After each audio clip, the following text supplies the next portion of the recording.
We interview everyday people like yourself that uplift and empower, shifting the narrative of news from a traditional negative experience to more impactful.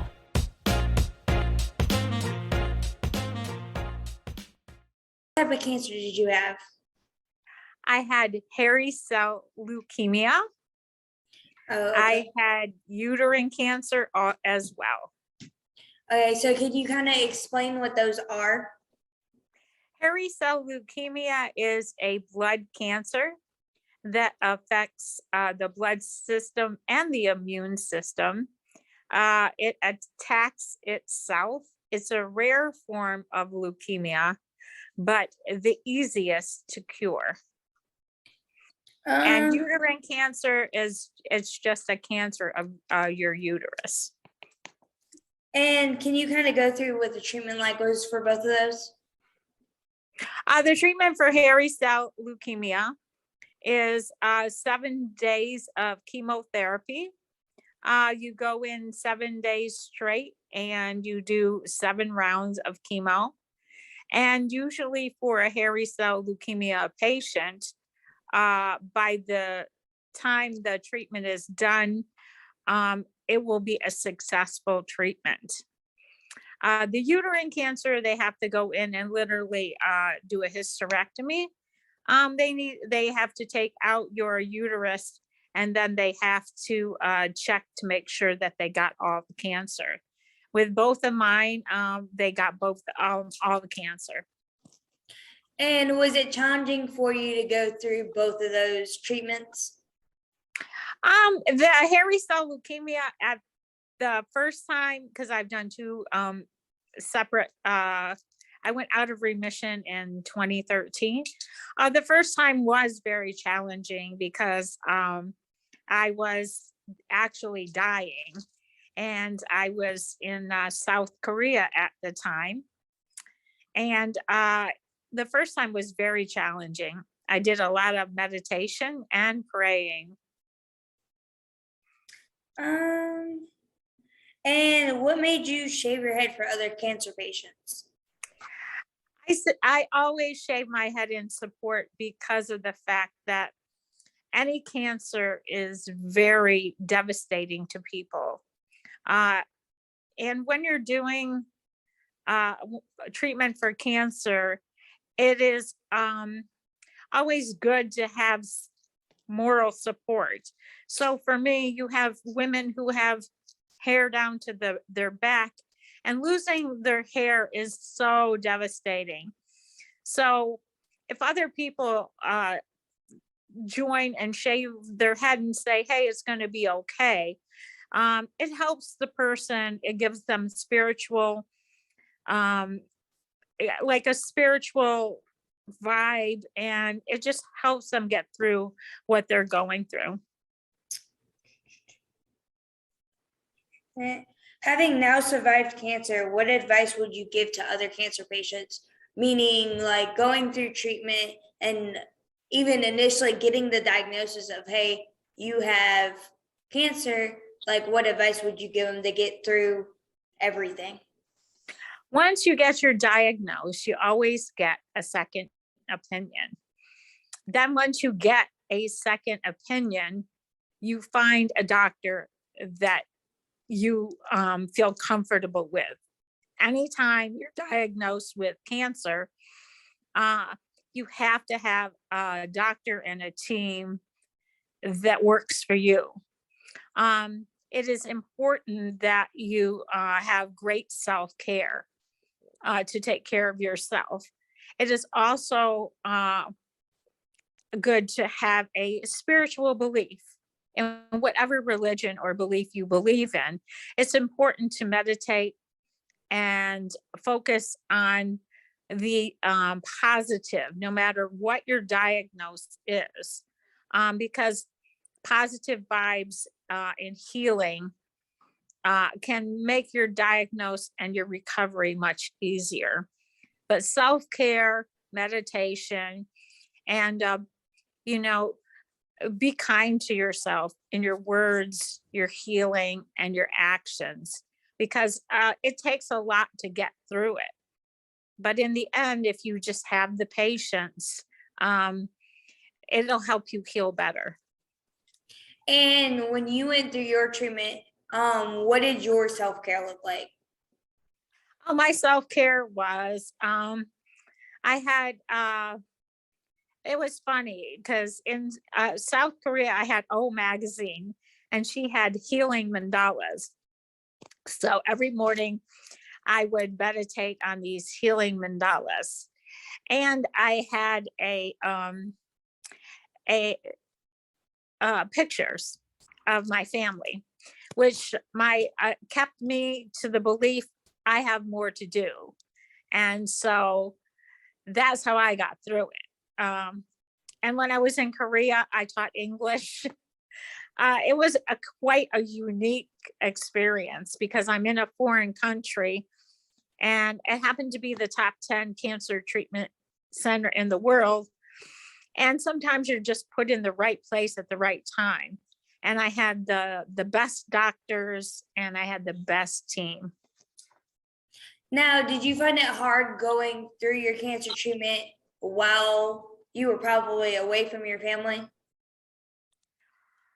At the time, I would say no, because I was in a very dire situation. And I was in one of the top 10 cancer treatment centers in the world. So I was very confident in my team. And I had communication with my family at all times. So for me, I knew I was in good hands. And I do a lot of meditation and praying. So that kept me grounded and focused. And did you have any challenges with being in another country and having doctors? Did you have any challenges with your doctors, like any language barriers or anything like that? Well, they always had translators. And at the hospital I was at, which is Samsung Medical Center, it was a top 10 cancer treatment center in the world. They most of the time they can speak English, and I was in South Korea, so and they speak Korean also. So that was not an issue at all. And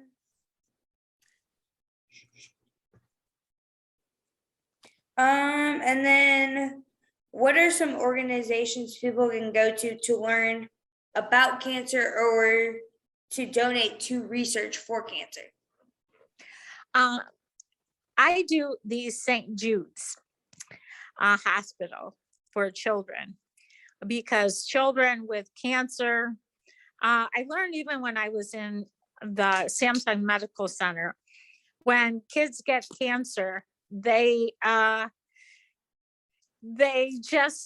go with being just kids. And for me, I love St. Jude's. St. Jude's, children can get cancer care. It does not cost them anything. And once a year, we do the St. Jude's walk where I live. And we raise as much money for St. Jude's as possible. When you are a cancer survivor or going through cancer, it's important to connect with a support group.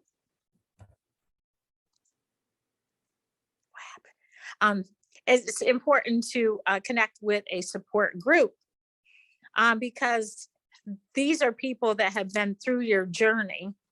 So I belong to the hairy cell leukemia awareness website, and it's important to just have that backup support and knowledge.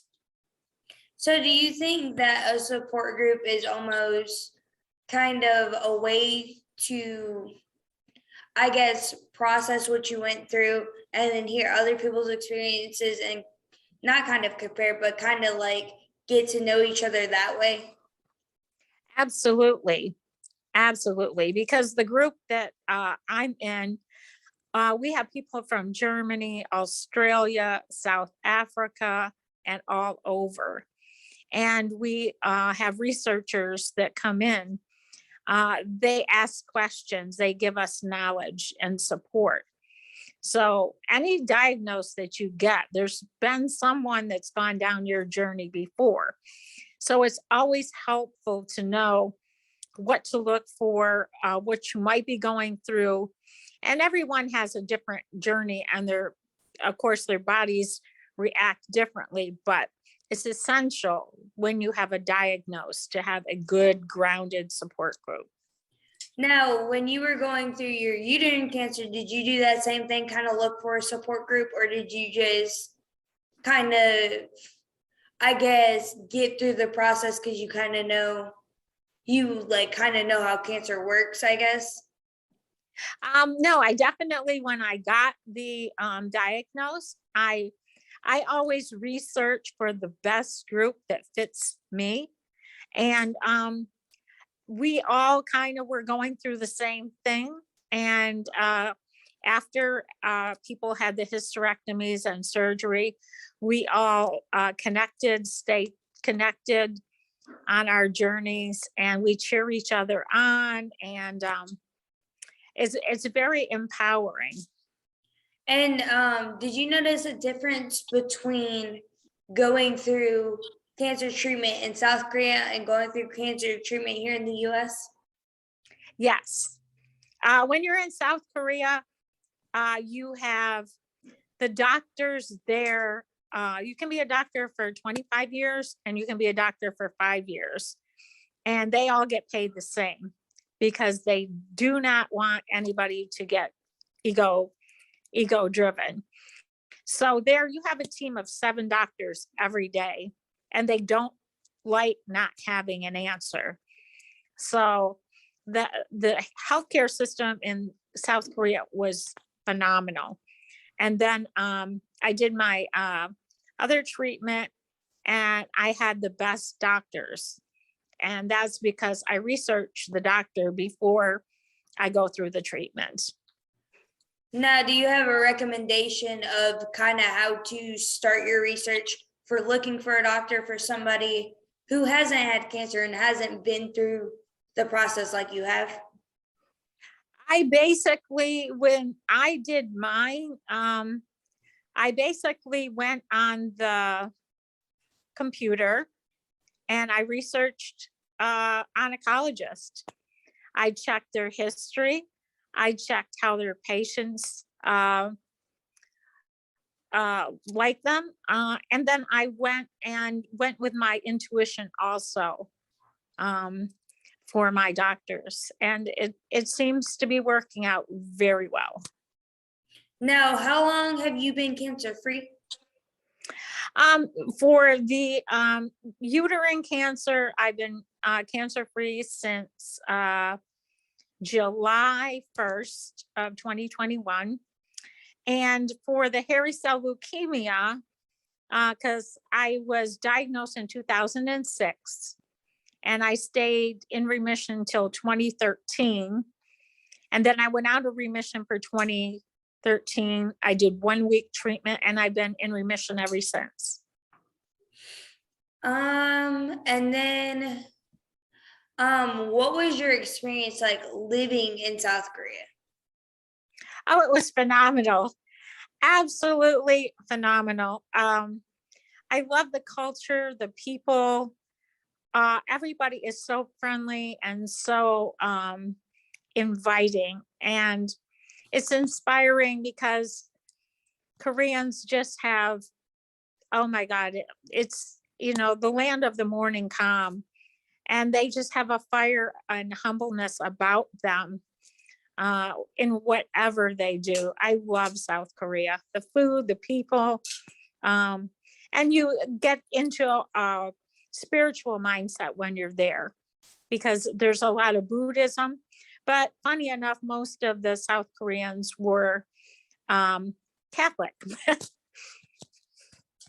And did you have your own like almost support group over there of people who were kind of giving you moral support while you were going through your cancer treatment, like even if they hadn't been through it themselves? Oh yes. I worked on military base, and the people that I worked for they would, because I was in the hospital for, I was in the hospital for 54 days. So that's a very long time. And I would have my military members come and visit me and check up on me. And I had the late Colonel Allgood and his team from the 121 Combat Hospital. They would call me every 2 days to check on me and make sure that I was doing well. And is there any other important information you want to give about yourself, about your journey with cancer, or just cancer in general? With cancer, you have to have, I have a very strong spiritual base. I believe in meditation. I believe in keeping a positive mindset. And I believe in supporting other people who have cancer. Because this journey is, once you are diagnosed with cancer, you belong to a family that you really didn't ask to belong to. But once you've had the cancer, you're a part of that family. So we always support family. And I can say honestly that cancer was an amazing journey. And I wouldn't be the same if I had not gone down this journey. Like when I came out of remission for hairy cell leukemia, I got to open for Pastor Rick Warren of the Purpose Driven Life, because when I was in the hospital for 54 days, I taught English and I passed out his book, The Purpose Driven Life. So there are phenomenal things that happened on my cancer journey. Had I not been diagnosed, I wouldn't have gone down this journey. So I think we just have to be spiritual and support each other and be non-judgmental. But it just takes a lot of calmness and focus to get through your cancer journey. And can you kind of go into detail about teaching English and what that was like? I was always in trouble because I was in isolation, but I had the book, The Purpose Driven Life. So most Koreans can speak a little bit of English, but when they found out that I could speak English, they would come to my room or I'd go to their room. And I knew probably 15 words of Korean is called Hangul. So I basically took my 15 words of Hangul and I would teach them the basics like hello, how are you?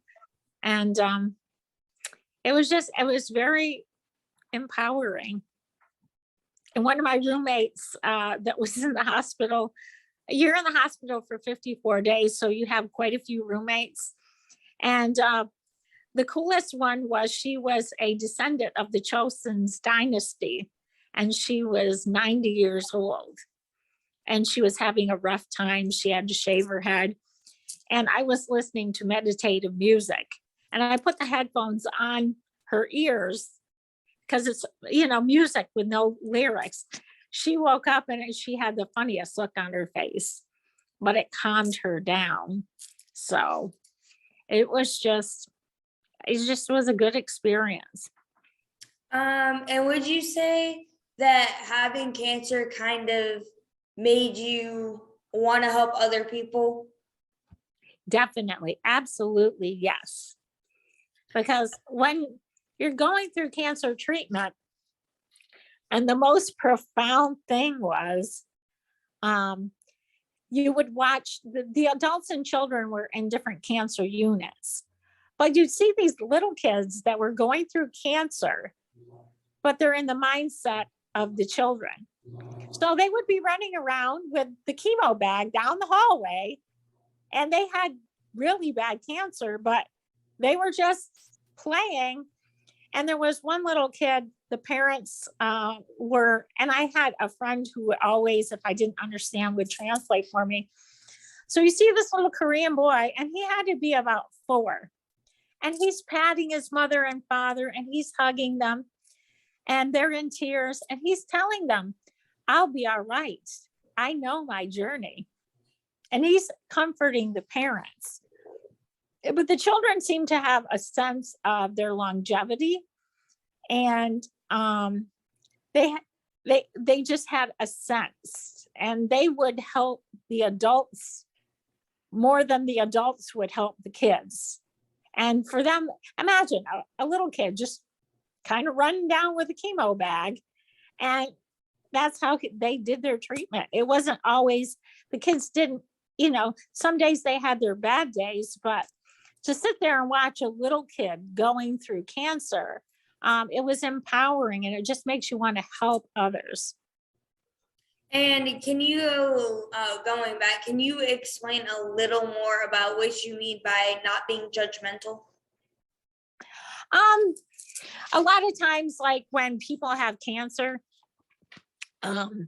people think it's contagious, and it's not contagious.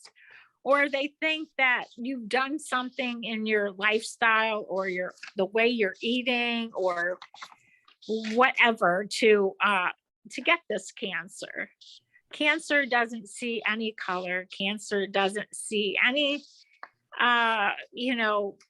wealth, or it doesn't see anything. It's cancer.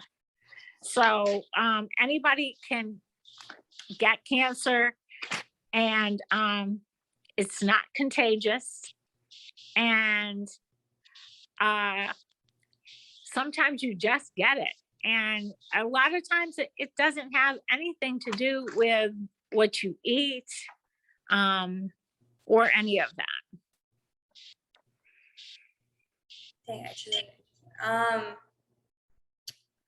So how do you suggest that people kind of help break that stigma of you can get cancer? Like, almost like how do you suggest they would break the stigma of, so people don't think that it's contagious, so they understand that it is just something that can happen? Well, I think each one of us, most of us have had somebody who has been affected by cancer in their family. And it's a conversation. It's a simple conversation. It's like if you see somebody with their hair buzzed, don't walk behind them and talk about it, A lot of times when people have to have their hair cut or they lose it, it's very traumatic for them. And it's better to sit and maybe ask a question quietly to get the knowledge of the person, what they're going through, and what their experience is, rather than, I want to say, talking about them. And did you go through any like traumatic hair loss or anything like that? I was fortunate with my hairy cell leukemia. We do not lose our hair. Mine actually came back in thicker.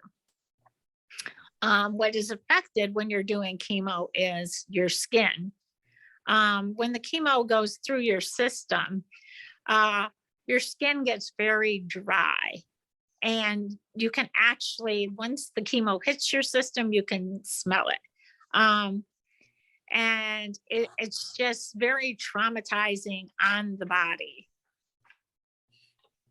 And how do you kind of take care of that like dry, smelly skin, so that you could feel as, I guess, confident as you possibly can? Well, what you do is, this is when you're doing treatment, you have like creams and lotions that they give you to keep the skin hydrated and feeling well. But when you're done with the chemo, your body actually has to detox from doing the chemo, and it takes a while to get back to your normal self. Now, is there a way to help your body detox, or is it just something that the body has to do on its own? You can do that by drinking lots of water, getting your proper rest, following your doctor's orders after you do your cancer treatment. And then what do you want people to take away from your story? I want them to just live life. I mean, every day is not given. So I would say, don't get stuck on the dumb stuff. Thank you for listening. Continue to listen and support our journalism. Continue at WeINSPIRE and support our journalism. Hit us up on all our social media for daily inspiration. Hit us up on all our social media for daily inspiration. Nothing but the good news.